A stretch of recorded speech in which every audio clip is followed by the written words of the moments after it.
So I wanted to make this clip here to show what I normally do in Photoshop because I'm trying to discover a new workflow, and I think that as I'm talking to people it helps to have a documentary of what I do now. So here are two raw files from my Canon camera. You can see they are CR2s, and so normally what I would do is as soon as I put them in, I select all of the images and I go here and I convert them to DNG.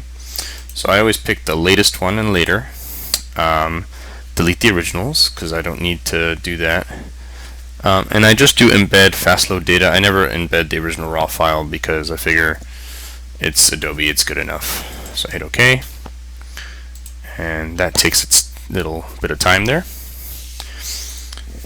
And so then what I do after that is I load the photos up in a big size and I take a look at them and I give them a rating.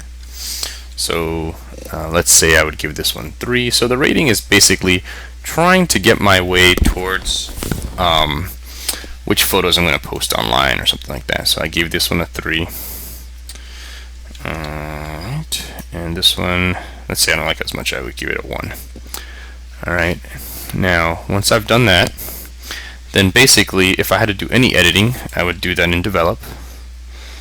So for example, I might want to crop out this this cord here from my headphones, this distracting brightness over here, and maybe bring it a little tighter, so something like that. And then now if I wanted to do something drastically different, like make a, well, let's say I do this one first. So I'm going to want to make this one black and white, but so first I would have done whatever I would do to do it in color. So there you go. Okay, so this is a little skinny file. Now I want to do something black and white, but I still want to be able to have a color version as well. And so what I normally do there is I go to create virtual copy, and then I'll give it a copy name of BW for black and white. Then I'll go to develop, and I'll hit this, and then I'll play with the tone curve or whatever to get it the way I want it to look. So I'm really liking how this looks better as a black and white because it's blown out over here on the arm. So there we go. So that would be my black and white conversion. Normally that's all I do. I don't really mess with noise or sharpening or anything unless I know I'm going to blow it up. If it's just going to go online, I don't worry too much about it. So I do that, and then basically what I would do is I would go here and I created an export just for virtual copies so that the names don't clash, and I would hit that.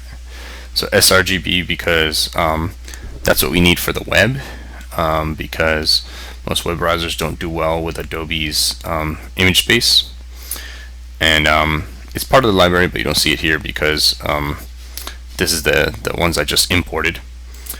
And then basically I would then, so I would do that also for Adobe, and then I would come here and I would do this one. So now I've got a color version and a black and white version, and I would do it also, I would do, like I said, the Adobe JPEG for both this one and for the black and white.